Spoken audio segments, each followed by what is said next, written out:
नहीं, ठीक है। चुनाव में तो दो ही चीज होता है ना, हार और जीत। तो निश्चित तौर पे महागठबंधन को जो सफलता मिलना चाहिए नहीं मिला, और एनडीए को सफलता मिला है, तो एनडीए को बधाई दे रहे हैं, उनके टॉप लीडरशिप को बधाई दे रहे हैं। लेकिन जनादेश उनको नहीं मिला है। वो पैसे के दम पर उनका जनादेश मिला है, जो सरासल देश के लोकतंत्र कहीं ना कहीं खतरे में है। चुनाव के बीच चुनाव में अगर किसी को पैसा दिया जाए तो ये अपने आप में बड़ा सवाल है। देश में रील में चल रहा है कि अगर 10,000 में क्या मिलता है, तो 10,000 में बिहार सरकार मिलता है।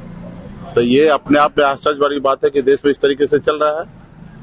और पहले रात के अंधेरे में कुछ लोग जो पैसे वाले होते थे, दबंग होते थे, गरीब को पैसा देकर वोट खरीद लेते थे और सरकार बना लेते थे या विधायक मंत्री बन जाते थे।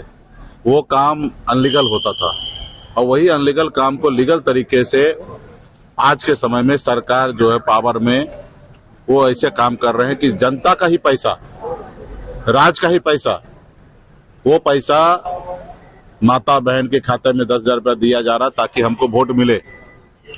और माता बहन ने उनको मदद किया, जिताया। युवा, देश के राज्य के जितने भी युवा है वो महागठबंधन के साथ था, इसलिए हमारे पास 38-39% वोट है।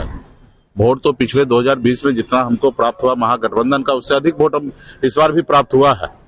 लेकिन उसमें वोट का पैटर्न में जो है, जो युवा जो था वो नौकरी लेने के लिए, रोजगार के लिए हमारे साथ खड़ा रहा। लेकिन हमारी माता बहन का एक बड़ा संख्या महिला का जो वोट है वो एनडीए को गया है। ये जो हम लोगों का फर्स्ट दृष्टिकोण से दिखा है। ऐसे चुनाव में तो कई तरह का फैक्टर होता है हार के लिए, कई फैक्टर होता है जीत के लिए। तो इस पे विशेष हम लोग चर्चा करेंगे, और हम लोग मजबूती से लोकतंत्र को बचाने के लिए, मजबूती से 2029 के लिए अभी हम लोग तैयारी करेंगे, और राज्य में बदलाव आएगा। और जो सरकार ने जीविका दीदी से वादा किया कि 2 लाख रुपए हम देंगे, ये पहला किस्त है, 10,000 रुपया दिए हैं, 1,90,000 और देंगे। वो सरकार से मैं आग्रह करता हूँ जल्दी से जल्द दे, नहीं तो इसके लिए हम लोग जीविका दीदी के साथ खड़ा होंगे। उनका अगर आपने वोट लिया 2 लाख रुपया बोलकर, तो उनका पैसा आप उनको दीजिए, नहीं तो उनके लिए हम लोग राज्य में आंदोलन आने वाले समय में करेंगे। संजय यादव और कृष्णा रूप पर ये कह दिया कि उनकी वजह से हार हुई है। नहीं, देखिए, ये तो अभी वो ना 3 में थे ना 13 में थे। वो उनको दुख है कि हम उस सिस्टम का हिस्सा नहीं थे, इसलिए उन्होंने किसी न किसी के ऊपर आरोप लगाए हैं, जबकि सच्चाई नहीं है। अगर आरोप लगाना तो खुद के भी गिरेबान में लोगों को झांकना चाहिए।